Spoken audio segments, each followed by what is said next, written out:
Hello, guys. Hope you're doing well. This is TJ, and you're listening to Beyond the Ring podcast.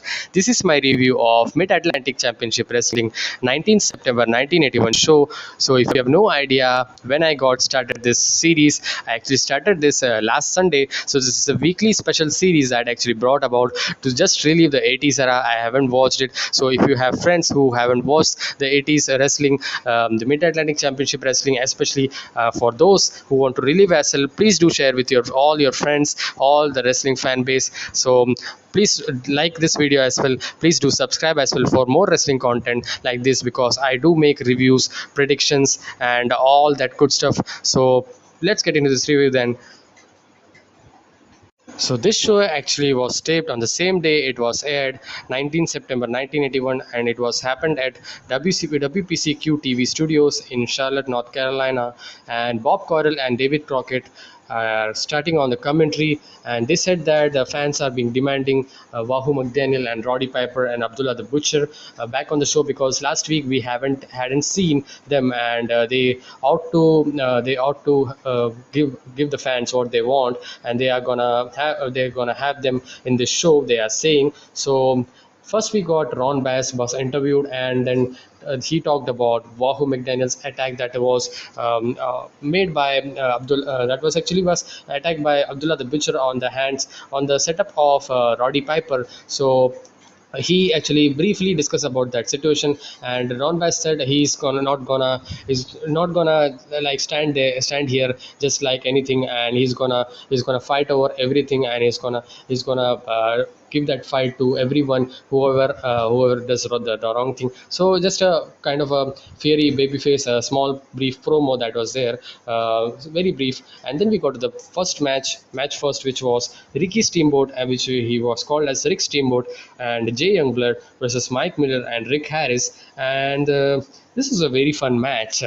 I completely enjoy this match.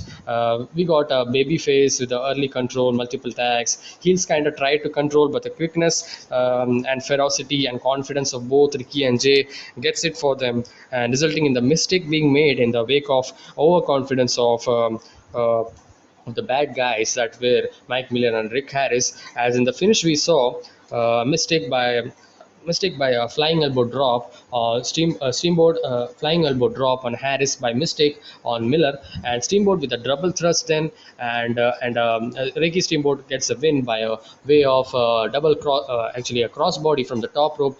So you should watch this match. This was very fun. Lots of tagging in and out. Babyface with a controlling power here, and it was very good to see Rick Steamboat and Jay Youngblood's athleticism and that strong willingness, that confidence, that babyface fairiness, that fighting spirit and all. And heels as well were worked as well very good. Rick Harris especially was very good. Mike Miller as well was also good. So overall, it was a very good tag team opening match, I would say. So that was the story of this match. You could watch this match. This was a very good match.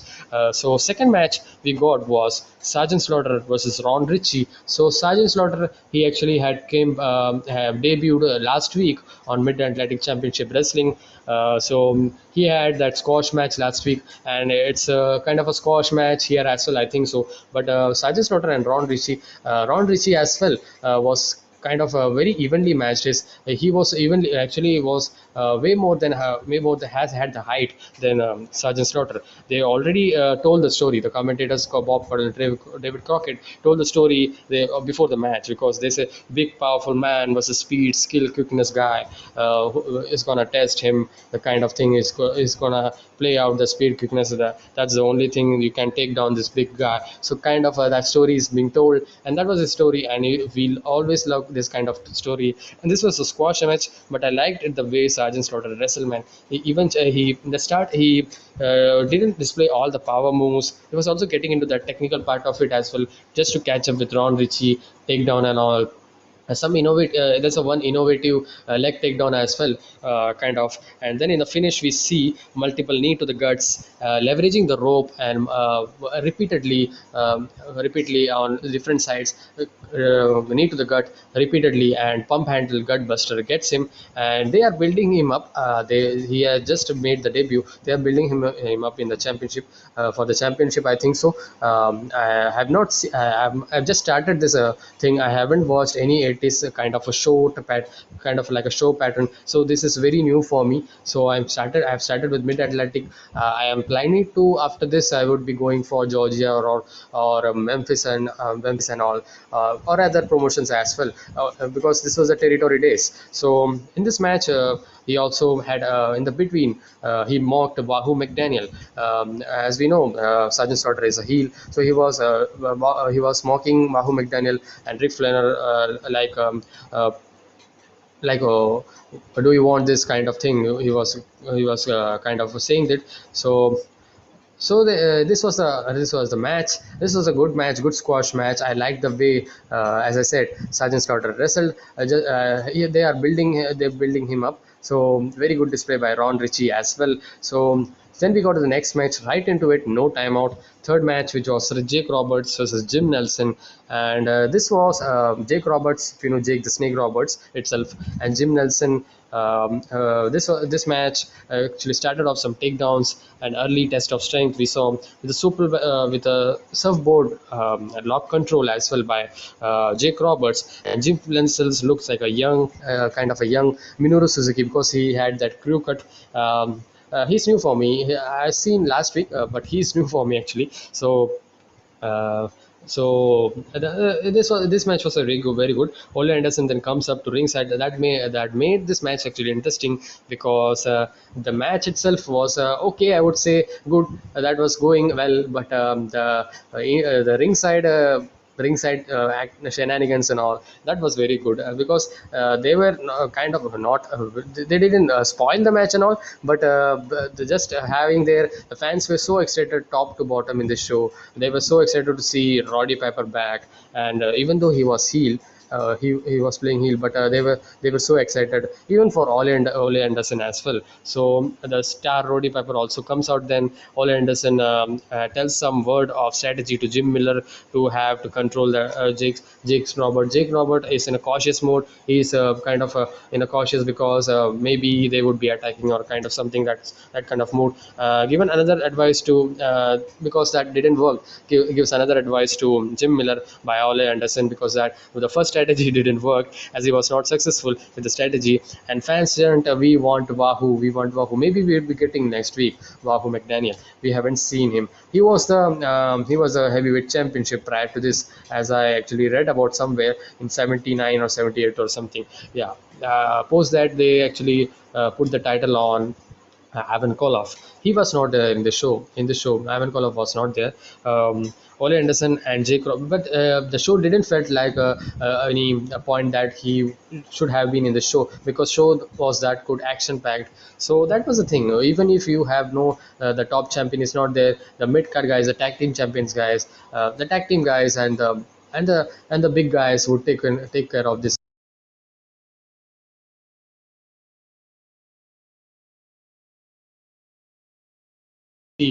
cutting the promos, that's based on life, that's based on reality actually. And now we don't see that. And then we saw Ole Anderson, Jake Roberts had a scuffle on the apron. This allowed Jim Nelson to elbow to the back of the kind of controlling, getting to Jim Nelson's hands, and a head to the back, and a backbreaker, and tries a pin, but no. And Jim with a camel clutch, but Jake escapes, and his Jim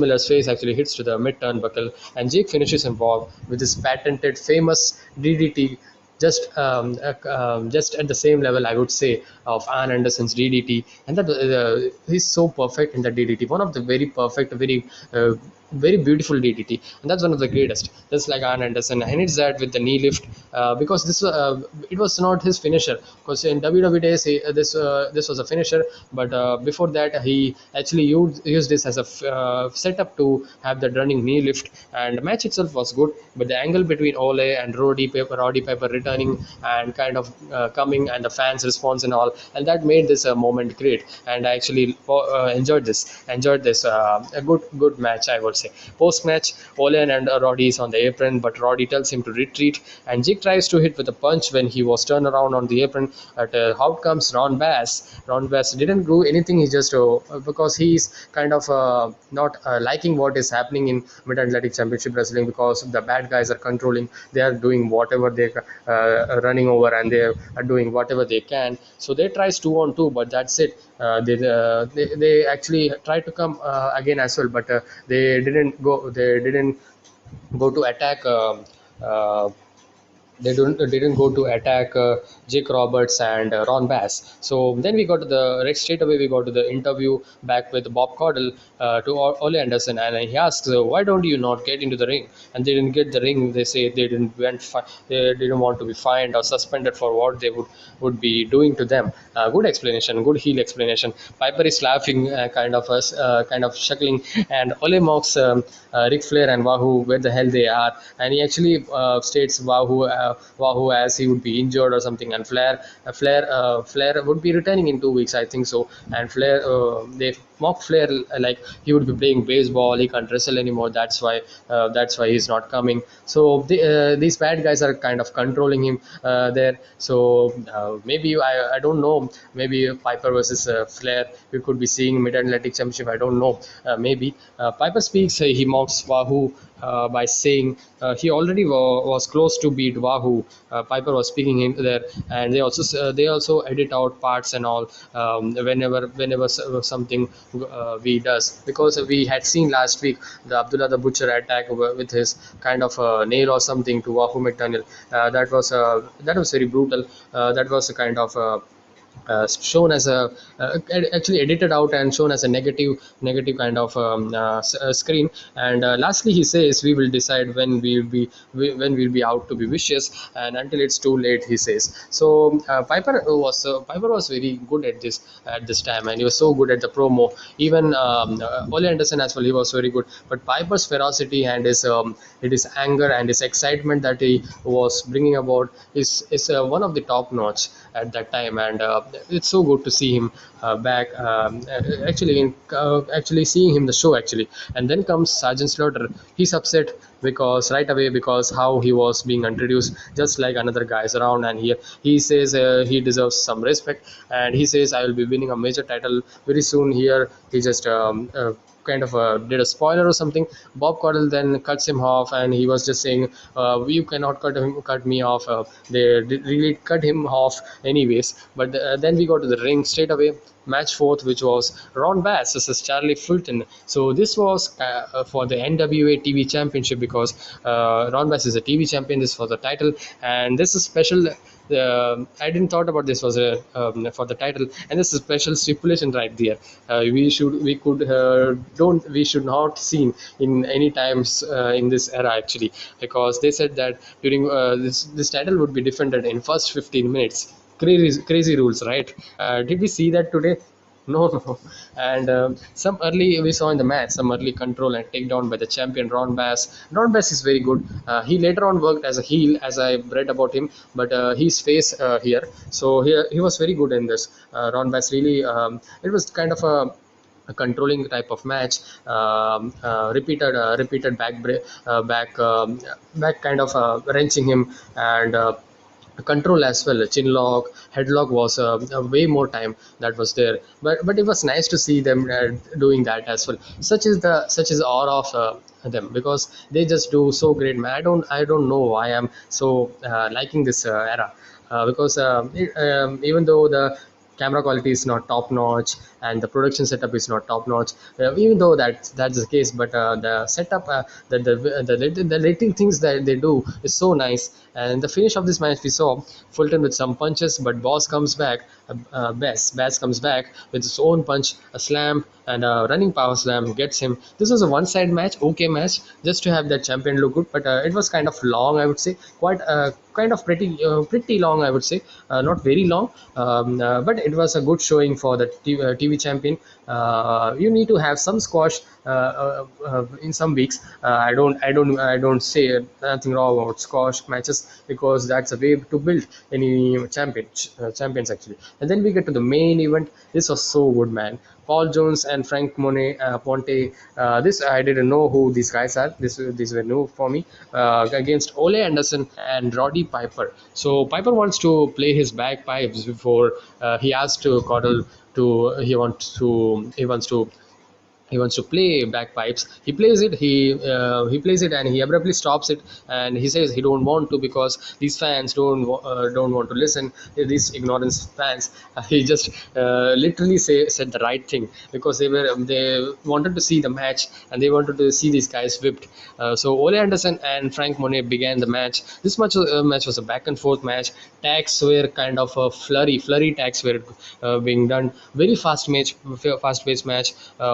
Non-stop action, I would say, like a pack of wolves attacking whoever you can get, and like legally. And then it gone to illegal, because that led to DQ actually. And Piper and Anderson starts double teaming Paul Jones, and ref was being pushed as well, and ref had enough of it, and ref actually disqualifies. But this was a 5 to 6 minutes long. I think so, 5 minutes long. But it was a very excitement main event, exciting main event. I like, even though the finish was, that's the thing. You are putting out a very great main event, and even though the DQ was there, but we liked it.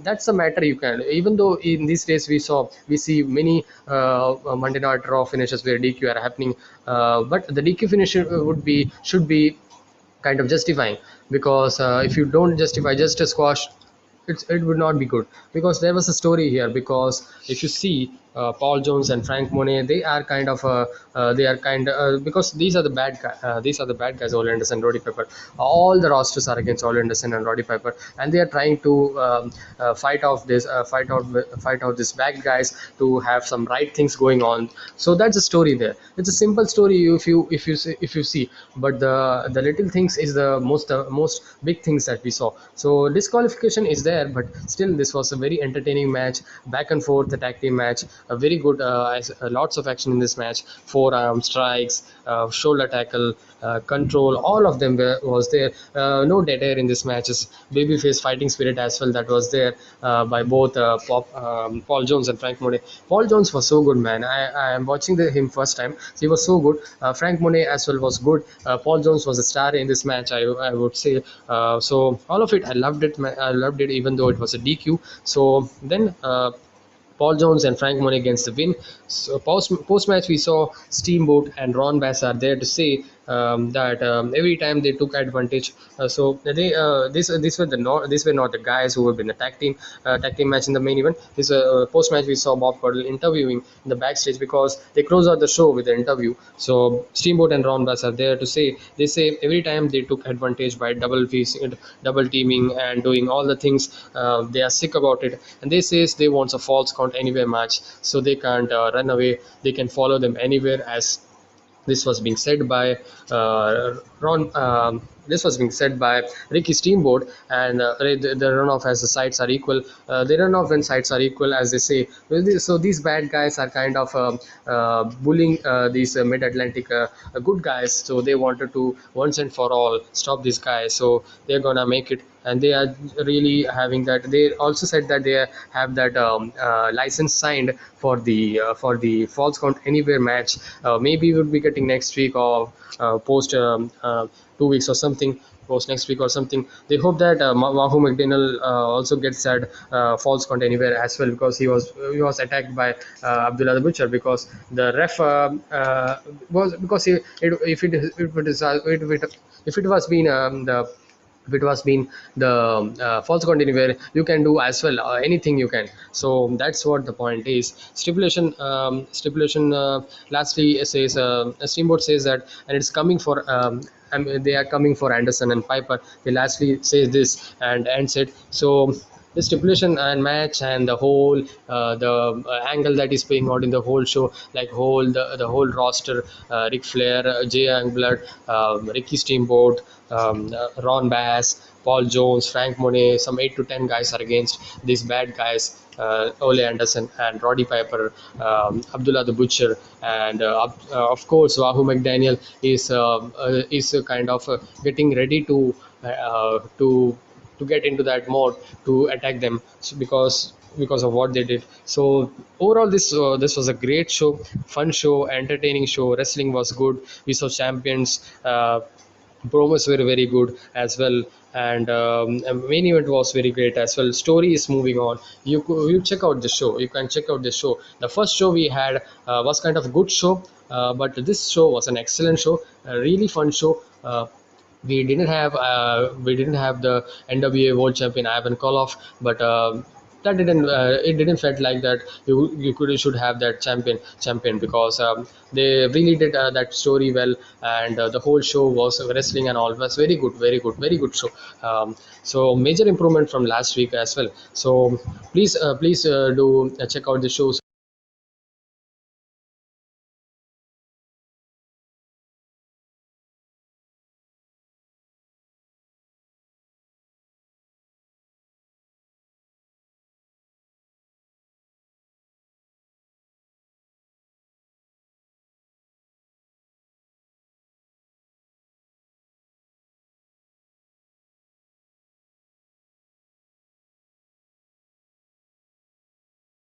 Anywhere, I would say I would be really trying.